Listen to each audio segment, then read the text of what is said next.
അരനൂറ്റാണ്ടിന്റെ പാരമ്പര്യവുമായി സ്വർണ്ണാഭരണ വിപണന രംഗത്ത് നിങ്ങളുടെ ഇഷ്ട ജ്വല്ലറിയായ മെജസ്റ്റിക് ഇപ്പോൾ കൂടുതൽ പുതുമയിൽ കൂടുതൽ കളക്ഷനിൽ wedding section, diamond section, light weight area, silver and watches section, light weight rose gold ആഭരണങ്ങളുടെ ഏറ്റവും പുതിയ കളക്ഷനുകളുമായി മെജസ്റ്റിക് ഓറിയോ കളക്ഷൻ. ഏറ്റവും കുറഞ്ഞ പണിക്കൂലിയിൽ മലപ്പുറം ജില്ലയിലെ number 1 jewellery majestic Jewellers, Thazhepalam, Tirur.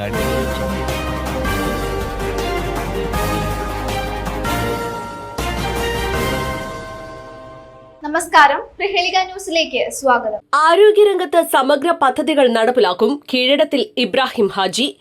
ആരോഗ്യരംഗത്ത് സമഗ്ര പദ്ധതികൾ നടപ്പിലാക്കുമെന്ന് തിരൂർ നഗരസഭാ ചെയർപേഴ്സൺ കീഴടത്തിൽ ഇബ്രാഹിം ഹാജി പറഞ്ഞു. തിരൂർ സിറ്റി ഹോസ്പിറ്റൽ നൽകിയ സ്വീകരണത്തിന് മറുപടി പറഞ്ഞ് സംസാരിക്കുകയായിരുന്നു അദ്ദേഹം. ചെയർപേഴ്സൺ ഇബ്രാഹിം ഹാജി അവരുടെ വേദിയിൽ സദസ്സിലിരിക്കുന്ന വിശിഷ്ട വ്യക്തികളെ എല്ലാവർക്കും നഗരസഭ ഇബ്രാഹിം ഹാജിയുടെ ഞങ്ങളുടെ ഇളയ സ്വീകരണം സ്വീകരിച്ചുകൊണ്ട് ഇവിടെ എത്തിപ്പെട്ടതും വളരെ പ്രയാസമുള്ളതും തിരക്കുകളും ആർക്കും സമയമില്ലാത്ത ഈ അവസരത്തിൽ ഇവിടെ കയറി വന്ന ഇബ്രാഹിം ഹാജി അവർക്ക് ഒരു സ്വീകരണം കൊടുക്കാവുന്നതാണ്. ഇതിലും കൂടിയ മുത്തുകാലങ്ങൾ എല്ലാവരും വളരെ തിരക്കുള്ളവരായിരുന്നു. കുറച്ചുകൂടി തങ്ങൾ താമസമായിപ്പോയി. ഈ സദസ്സിന് മംഗളമാക്കി തരുന്നതിന് എല്ലാവരും പങ്കെടുത്തൊരു പ്രിയങ്കരനായ വ്യവസായ വ്യാപാര രംഗത്ത് വളരെയധികം പ്രയത്നിച്ച് പ്രവർത്തിച്ചുകൊണ്ടിരിക്കുന്ന പ്രിയപ്പെട്ട, ഞാൻ ഏറ്റവും കൂടുതൽ സ്നേഹിക്കുന്ന പ്രിയപ്പെട്ട PS കുഞ്ഞേരി ഹാജി, ഈ ഹോസ്പിറ്റൽ ഡയറക്ടർ പ്രിയപ്പെട്ട സുഹൃത്ത് ഉമ്മർ, പ്രിയപ്പെട്ട ചേംബർ ഓഫ് കൊമേഴ്സിന്റെ പ്രതിനിധിയും കേരള ഹോട്ടൽ ഡെവലപ്മെന്റ് സ്റ്റേറ്റ് അംഗം കൂടിയായ പ്രിയപ്പെട്ട അബ്ദുറഹ്മാൻകുട്ടി, പ്രിയപ്പെട്ട ബഷീർ, ജയ, പ്രിയപ്പെട്ട എൻ്റെ സുഹൃത്ത് മോഹസിൻ ബാബു, റഹ്മത്തുള്ള, മുജീബ്, മറ്റു വേദിയിലും സദസ്സിലുമുള്ള മാന്യ സുഹൃത്തുക്കളെ, മമ്മൂട്ടിജി വന്ന് പറഞ്ഞപ്പോൾ പറ്റൂല എന്ന് പറയുന്നത് ശരിയല്ല. കാരണം ഞങ്ങൾ തമ്മിലുള്ള ബന്ധം അങ്ങനെ. സ്വീകരണം ഇത് 3-4 സ്വീകരണം എല്ലായിടത്തും ഇവർ കാത്തു നോക്കും. ഈ ഇവർ അധികം ആരെങ്കിലും ക്ഷണിക്കുമ്പോൾ അവര് വന്നിട്ട് ഇങ്ങനെ മനമ്പീരാവും. അപ്പൊ എനിക്കിത് കിട്ടണിയിലപ്പുറം ഉള്ളതുകൊണ്ട് അവരൊന്നും ഇയാൾ എവിടെ പോയി കിടക്കുകയാണ്. ഇന്ന് ഉച്ചക്ക് വീട്ടിൽ കൂടെ പോയിട്ടില്ല. മുനിസിപ്പാലിറ്റിയിലെ ഓരോ മീറ്റിങ്ങുകളും ഉദ്യോഗസ്ഥന്മാരുമായി അതുപോലെ തന്നെ കരാറുകാരുമായൊക്കെയുള്ള മീറ്റിംഗ്, അത് കഴിഞ്ഞ് ഒരു കൂട്ടം സ്ത്രീകൾ, കുടുംബശ്രീയുടെ പ്രവർത്തകരൊരു സ്വീകരണം നമ്മളെ സമുച്ചയത്തിൽ, അവരും തളർന്ന് പോകാൻ നിൽക്കുമ്പോഴാണ് ഞാൻ അവിടെ എത്തിയത്. ഇത് കഴിഞ്ഞ് നമ്മളെ കുഞ്ഞുഹാജി സൗധത്തിലൊരു പരിപാടിയുണ്ട്. അപ്പം അങ്ങനെ ആളുകൾ നമ്മളെ ക്ഷണിക്കുന്ന നമ്മളോടുള്ള സ്നേഹവും ബന്ധം നടത്തിയിട്ട്, പക്ഷെ അതൊക്കെ പ്രയാസപ്പെടുത്തുന്ന രീതിയിൽ, അവരെ പ്രയാസപ്പെടുത്തുന്ന രീതിയിൽ നമുക്ക് പോകാൻ കഴിയാതെ നിൽക്കുക. അപ്പോൾ കുറച്ച് വൈകിട്ടുണ്ട്, എല്ലാവരും ക്ഷമിക്കുക. എനിക്ക് ഇവിടെ ഈ സ്വീകരണം അദ്ദേഹം യഥാർത്ഥത്തിൽ ഇത് നമ്മളൊരു സ്ഥാപനമാണ്. നമ്മളെ സ്ഥാപനത്തിൽ നമുക്ക് സ്വീകരണം തരണം. പക്ഷെ മമ്മൂട്ടിക്ക് വലിയ ആഗ്രഹിച്ച് അതിന് ഒന്ന് വിളിച്ചു പറഞ്ഞാൽ മതി, എന്നാലും അപ്പാവും എൻ്റെ അടുത്തൊക്കെ അവിടെ വന്ന് ടൈമൊക്കെ എടുത്ത് പോയതാണ്.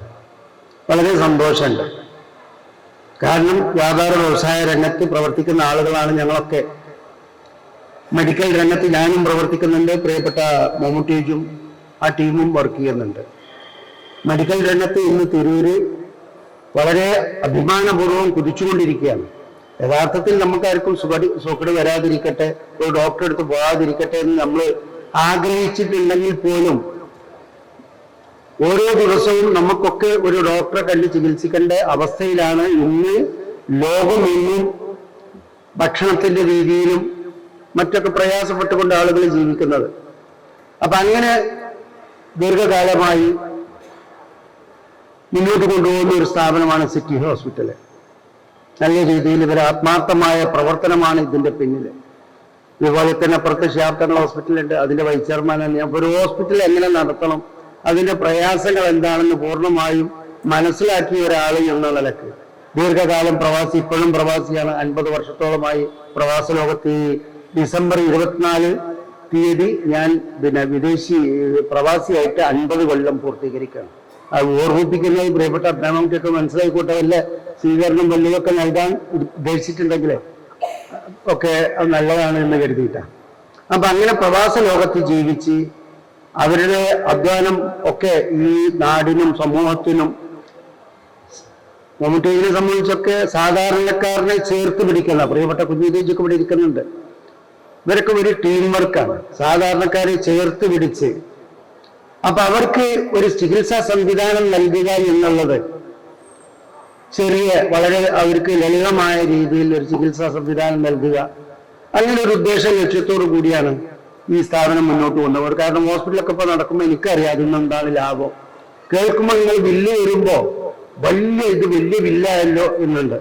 എന്നാൽ ഇന്ന് മൾട്ടിനാഷണൽ ഹോസ്പിറ്റലുകൾ ഇവിടെ പ്രവർത്തിക്കുന്ന ആശ്രമംസ്, അൽമാസ് പോലത്തുള്ള മൾട്ടിനാഷണൽ ഹോസ്പിറ്റലുകൾ അത് പറയുന്നത് ഇന്ന് വിദേശ രാജ്യങ്ങളുടെ 50% വിദേശ യൂറോപ്യൻ രാജ്യങ്ങൾ വിലക്ക് വാങ്ങിച്ച് നടത്തുന്ന സ്ഥാപനങ്ങളാണ് ഇന്ത്യയിലെ മിക്ക മൾട്ടി സൂപ്പർ സ്പെഷ്യാലിറ്റി ഹോസ്പിറ്റലുകളും. അത് നമ്മൾ മനസ്സിലാക്കാതെ പോകരുത്. 3 ലക്ഷം 4 ലക്ഷം വിശിഷ്ടാഗുരു എൻ്റെ കാർഷിക സുഹൃത്തും കാലാസ്ഥാനത്തുള്ള സുഹൃത്തുമായ പ്രിയപ്പെട്ട തിരൂരിൻ്റെ നഗരപിതാവ് കേരളത്തിലെ ബ്രാഹ്മണജി, അതുപോലെ മമ്മൂട്ടി, പേഴ്സണൽജി, ചട്ടമുക്കുളം ഉമ്മർ, പ്രിയ സുഹൃത്തും തിരൂരിലെ ഇദ്ദേഹത്തിന്റെ സാന്നിധ്യമില്ലാത്ത ഒരു പ്രദേശം തിരൂരുണ്ടോയെന്ന് വെച്ചാൽ ഇല്ലാതെ പറയണം. ബഹുമാനപ്പെട്ട അബ്ദുറഹ്മാൻ സാഹിബ്, അതുപോലെ ബഷീർ സാഹിബ്, അതുപോലെ ബാബു, റഹ്മത്തുള്ള എൻ്റെ സുഹൃത്ത് മുജീബ് കാണാവ്, മറ്റ് ധാരാളം തിരുവനന്തപുരം പഞ്ചായത്തിൻ്റെ മുൻ പ്രസിഡന്റ് റഫീഖിൻ്റെ കൂടെ മറ്റ് വിശിഷ്ട അതിഥികളൊക്കെയുള്ള ഒരു ചടങ്ങാണ്. അതൊന്നും സംസാരിക്കുന്നില്ല, കാരണം ചടങ്ങിൽ തന്നെ കുറച്ച് സമയം പോയി. അതേ സംബന്ധിച്ചിടത്തോളം ഇബ്രാഹിംഹാജി തിരൂരിൻ്റെ നഗരപിതാവ് ആകുക എന്നുള്ളത് ആയ സമയത്തും അല്ലെങ്കിൽ ആകുന്ന മുന്നിൽ വേറെ സന്തോഷമാണ്. പക്ഷെ ഞാൻ മൂപ്പരപ്പോൾ ഒരു 2-3 ദിവസം മുന്നേ മുനിസിപ്പാലിറ്റി പോയിട്ട് കാണാൻ 1.5 മണിക്കൂർ കാത്തുനിന്നിട്ടാണ് എനിക്ക് കാണാൻ പറ്റിയത്. കാരണം നിങ്ങൾക്കറിയാം, ഒരു നഗരപിതാവിൻ്റെ പ്രത്യേകിച്ച് ചാർജ് എടുത്ത സമയത്തുള്ള ധാരാളം ആളുകളുടെ സന്ദർശനം മറ്റും. അപ്പോൾ അങ്ങനെ ചിന്തിച്ചു, ഗണജനെ കാത്തിരുന്ന് കാണേണ്ട അവസ്ഥയ്ക്ക് എത്തി എന്നുള്ളത്. എന്നാൽ പോലും തിരൂരെന്ന ഏറെ കുട്ടികൾ, തിരൂരെന്ന് പറഞ്ഞ പ്രത്യേകിച്ച് മലപ്പുറം ജില്ലയിലെ പൗരാണികമായ ഒരു നഗരമാണ്. മറ്റുള്ള നഗരങ്ങളെല്ലാം പിന്നീട് വന്നതാണ്. തിരൂര് മലപ്പുറം ജില്ലയിലെ അല്ലെങ്കിൽ മലബാർ ജില്ലയിൽ തന്നെ, അന്ന് മദ്രാസ് സ്റ്റേറ്റിന് കീഴിലുള്ള മലബാർ എന്ന ജില്ലയിലെ ഏറ്റവും പൗരാണികമായ പഴയ കാലത്തുണ്ടാകുന്ന ഒരു സിറ്റിയാണ്. ആ സിറ്റിയുടെ നഗരപിതാവായിട്ടാണ് അദ്ദേഹം ഇവിടെ ചാർജിച്ച് ഏറ്റിട്ടുള്ളത്. അദ്ദേഹത്തിന് സ്വീകരണം ഒരുക്കിയ ഈ ഹോസ്പിറ്റലും നമുക്കറിയാം ധാരാളം വർഷങ്ങൾക്ക് മുമ്പ് അറിയപ്പെട്ട് ഇന്നും അതേ അവസ്ഥ അല്ലെങ്കിൽ അതിലുപരി നല്ല രീതിയിൽ സാധാരണക്കാർക്ക് പ്രാപ്യമാകുന്ന രീതിയിലുള്ള ചികിത്സാ സൗകര്യങ്ങൾ ഒരുക്കുന്ന ഈ സ്ഥാപനത്തിന്റെ ഈ സ്വീകരണ ചടങ്ങിൽ മമ്മൂട്ടി എന്ന് പറഞ്ഞാൽ സ്വീകരിക്കുക എന്ന് പറഞ്ഞാൽ ഏറ്റവും സന്തോഷമുള്ളതാണ്. റഫീഖിന്റെ ദിവസത്തെ ഉച്ചയ്ക്ക് എൻ്റെ പൊതുജീവിതത്തിൽ വളരെ അത്യപൂർവമായ ഒരു നിമിഷമാണ്. കാരണം താണാൾക്കാരുടെ ഒരു നീണ്ട നിര, താണാൾക്കാരുടെ നീണ്ട നിരയാണ് നമ്മൾ അഭിസംബോധന ചെയ്യുന്നത്.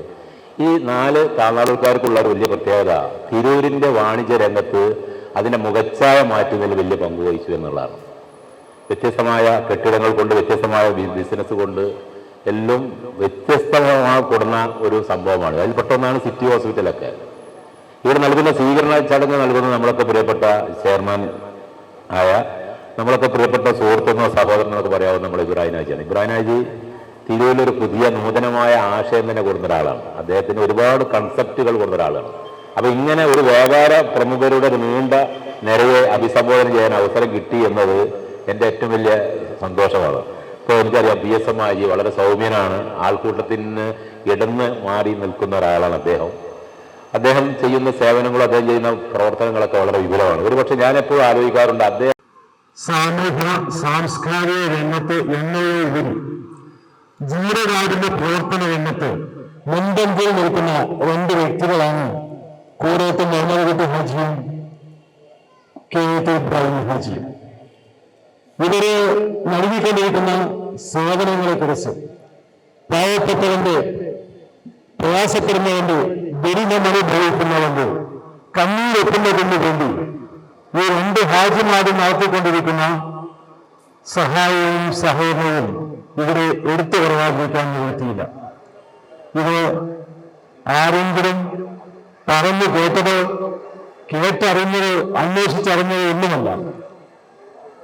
സ്വന്തം അനുഭവത്തിലൂടെയാണ്, എന്റെ സ്വന്തം അനുഭവത്തിലൂടെ മനസ്സിലാക്കാൻ കഴിഞ്ഞ കാര്യങ്ങളാണ് ഞാൻ ഈ പറയുന്നത്. എന്തായാലും ഇതുപോലുള്ള അവസരങ്ങളിൽ പാവപ്പെട്ടവന്റെ കണ്ണീരെത്താൻ ഈ രണ്ട് ഹാജിമാർക്കും കഴിയട്ടെ. നമ്മുടെ തിരൂരിന്റെ ഒരുപാട് പ്രശ്നങ്ങളുണ്ട്. അത് നമ്മുടെ നഗരപിതാവ് തന്നെ പറഞ്ഞു കഴിഞ്ഞതാണ്. അതെല്ലാം നിറവേറ്റാൻ അദ്ദേഹത്തിന് കഴിയട്ടെ. ഇതുപോലെ ഉപയോഗമാകുന്ന പ്രവർത്തനങ്ങളും സഹായവും സഹകരണമൊക്കെ ചെയ്തുകൊണ്ട് ഈ സ്ഥാപനത്തെ മുന്നോട്ട് കൊണ്ടുപോകാൻ ഈ സ്ഥാപനത്തിന്റെ ഉടമയ്ക്ക് കഴിയട്ടെ എന്ന് സർവശക്തനായ ദൈവത്തോട് പ്രാർത്ഥിച്ചുകൊണ്ട് ഞാൻ എന്റെ വാക്കുകൾ നിർത്തുന്നു. ജയ് ഹിന്ദ്. 4 പതിറ്റാണ്ടായി തിരൂരിലെ ആരോഗ്യ ശുശ്രൂഷ രംഗത്ത് അതിന്റെ വെള്ളിക്കൊടി പാലിച്ചുകൊണ്ട് നടക്കുന്ന തിരൂർ സിറ്റി ഹോസ്പിറ്റലിലെ എല്ലാവിധ അഭിവാദ്യങ്ങളും അർപ്പിക്കുകയാണ്. ഇന്നിപ്പോ ഇവിടെ നമ്മളെ ഇബ്രാഹിം ഹാജി നമ്മളുടെ തിരൂരിന്റെ ചെയർപേഴ്സണായി അവരോധിക്കപ്പെട്ടു. അദ്ദേഹത്തിന്റെ പ്രത്യേകത എന്ന് വെച്ചാല് സാധാരണ രീതിയിൽ നമ്മൾ കൗൺസിലറൊക്കെ സാധാരണക്കാരനാണ് ചെയ്യുന്നത്. പക്ഷേ ഇബ്രാഹിം ഹാജിയെ സംബന്ധിച്ചിടത്തോളം അദ്ദേഹം വിദ്യാഭ്യാസ, ആരോഗ്യ, സാമൂഹ്യ, സാംസ്കാരിക രംഗത്ത് ഒട്ടനവധി കാലമായി പ്രവർത്തിക്കുന്ന ഒരു വ്യക്തിത്വത്തിന്റെ ഉടമയാണ്. അപ്പൊ അത് വളരെ കമാലായി പ്രവർത്തിച്ചുകൊണ്ടിരിക്കുന്ന ഒരു ആരോഗ്യ കേന്ദ്രമാണ് സിറ്റി ഹോസ്പിറ്റൽ. അതിൽ ഇപ്പോൾ ചുക്കാൻ പിടിക്കുന്ന മോഹൻലാൽ, അതുപോലെ യാവോജി പരേതന യാവോജിന്റെ മകൻ വെള്ളസത്ത് ഇട്ട് അതിൻ്റെതായിട്ടുള്ള ശൈലിയിൽ വിനാശയിൽ നിൽക്കുന്ന ഉമർ സാബിന്, ഭാനു, ജയചേച്ചി, അതും റിട്ടയർ ഗീത ചേച്ചി എന്ന് ഇവിടെ അവാർഡ് കൊടുത്തു. ഞാൻ കൂടുതലായിട്ടൊന്നും പറയുന്നില്ല. നഗരസഭാ പരിധിയിൽ പ്രതിരോധ കുത്തിവയ്പ്പുകളിൽ പൂർണ്ണത കൈവരിക്കുന്നതിനുള്ള നൂതന പദ്ധതികൾ ആവിഷ്കരിക്കുമെന്ന് അദ്ദേഹം പറഞ്ഞു. മാനേജിംഗ് ഡയറക്ടർ കൂടാത്ത് മുഹമ്മദ് കുട്ടി ഹാജി അധ്യക്ഷത വഹിച്ചു. മാനേജിംഗ് പാർട്ണർ ചാട്ടുമുക്കിൽ ഉമർ ഉപഹാര സമർപ്പണം നടത്തി. KN Muthukoya Thangal, PSM Kunjidu Haji, PP Abdurahman, KPO Rahmathulla, Mujeeb Thanalur, doctor P Muhammad Jasim, doctor Yusuf Nasar, doctor Fayis Muhammad, Basheer Puthanveettil, TPM Mohsin Babu, KK Razak Haji, Abdul Khader Kainikkara, Parayil Fasalu, Hameed Kainikkara, P Jayalakshmi, TP Subramanian എന്നിവർ സംസാരിച്ചു. News desk, Prahelika news.